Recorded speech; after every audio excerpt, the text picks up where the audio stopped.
Why entertain foreign companies to exploit resources if it will not benefit the nation?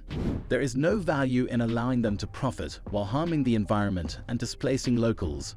President Senegal, recognizing this, vowed to revise contracts during his campaign. Now, as the youngest president globally, he's initiating renegotiations. Subscribe to the African Web channel for more insightful content and ring the bell icon for updates. Following his inauguration on April 2nd, President Faye declared his administration's plan to conduct a comprehensive audit of the oil, gas, and mining industries, emphasizing the people's ownership of natural resources as enshrined in the Constitution. He underscored the government's commitment to scrutinizing their exploitation. We will disclose the effective ownership of extractive companies and initiate audits across the mining, oil, and gas sectors, he affirmed. The president further extended a welcoming gesture to investors in Senegal, emphasizing the protection of their rights alongside the interests of the state and its people. This stance underscores the president's commitment to fairness, ensuring the balance of interests between investors and the Senegalese populace. Unfortunately, many mining contracts between African countries and Western firms tend to prioritize investor rights over the interests of the populace, despite the resources belonging to the people rather than investors. President Faye's mining sector plan led to the appointment of a new Minister of Energy and Mines, Bassirou. Diab emphasized the need for rigorous sector scrutiny, especially with Senegal set to commence oil and gas production this year after significant delays. The IMF projects that Senegal's oil and gas production will propel economic growth to double digits by 2025. Additionally, Petrosen anticipates annual revenues of $1.1 billion from the country's main oil and gas deposits over the next 30 years. Consequently, the new administration aims to ensure optimal benefits from Senegal's mining sector, as it deems previous contracts unfavorable to the nation. However, the former administration under Macky Sall consistently disregarded this assertion, along with experts within his government. Senegal's Minister of Energy and Mines outlined plans for scrutinizing the mining sector, including contract publication, auditing, and renegotiation if necessary, all to serve the people's interests. Notable companies involved in the audit include BP and US-listed Cosmo Energy, key players in Senegal's inaugural LNG project, Greater Tortue Ahmeyim, as well as Australia's Woodside Energy, holding a significant stake in Senegal's offshore Sangomar oil and gas field, slated to begin production in mid-2024. Minister Diab emphasized Senegal's commitment to promoting resources to partners in alignment with the interests of the Senegalese public. However, the announcement of Senegal's intention to audit mining companies, signaling serious intent for contract renegotiation, has stirred uproar in the mining industry. Western companies, including former President Macky Sall, have voiced concerns about the potential risks associated with renegotiating these contracts.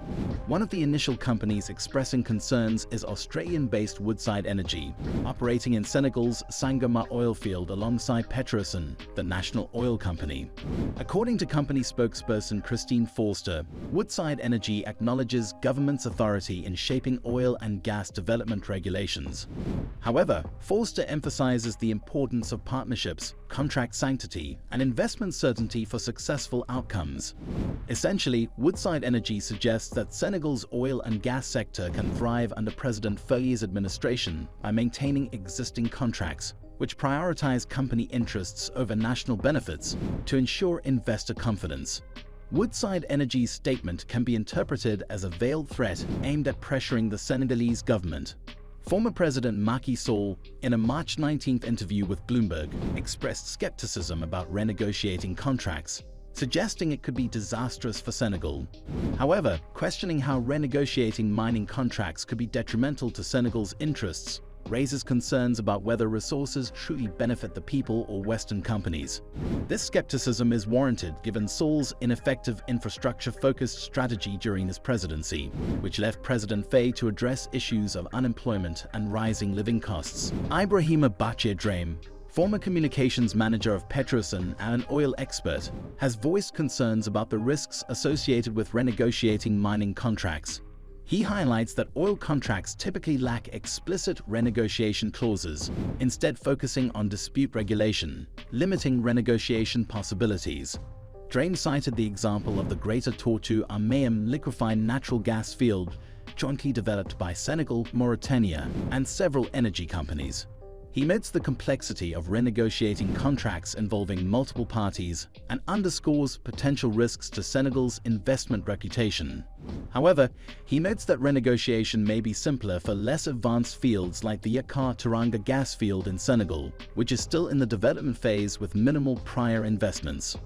Despite concerns about the perceived risks, Senegal's decision to renegotiate mining contracts reflects a positive step forward. Papa Demba Thiam, an unbiased international economist and industrial development expert, asserts that Senegal has the right to renegotiate contracts without significant risk. Thiam highlights that renegotiation is a common practice globally, with a substantial percentage of contracts being renegotiated in regions like Latin America and the Caribbean. He criticizes the portrayal of renegotiation as risky, labeling it as a form of political and moral manipulation targeting underdeveloped countries. Senegal's constitution emphasizes that natural resources belong to the people and should serve their interests. Renegotiating contracts is a common global practice, irrespective of contract clauses. However, now that Senegal seeks to renegotiate, concerns about driving investors away have emerged. Yet, is there genuine risk? African countries possess the resources, and companies profit regardless of their behavior. The only factor prompting Western entities to exit Africa is insecurity, not contract renegotiation. Renegotiation poses no inherent risk, as affirmed by Papa. Discussions of risk serve as a tactic to pressure Senegal, involving both corporate and political interests. It's plausible that figures like President Macky Sall and oil expert Ibrahima Drame are incentivized by companies to propagate the notion of risk, influencing public and governmental perception. Papa Demba noted that since 2021, COVID-19 pandemic and the Ukraine war have created conditions justifying contract renegotiation. This aligns with Drame's observation that oil contracts lack explicit renegotiation clauses. Historically, African countries have seen unequal benefits from resource exploitation, with companies reaping tax benefits while nations gain little. This situation stems from the fear of driving investors away. However, attracting investors without benefiting the country serves no purpose. African nations must demand fair benefits from mining contracts, as investors depend on their resources. President Faye should prioritize his people's interests over external pressures. The necessity of negotiating with Western companies prompts the question, why rely on them? Do African countries lack the technical skills or finances? Can IMF and World Bank loans be utilized for resource extraction? These questions warrant exploration. We would love to hear your thoughts. Share them in the comments section below. Don't forget to give this video a thumbs up, subscribe to our channel, and share it with others.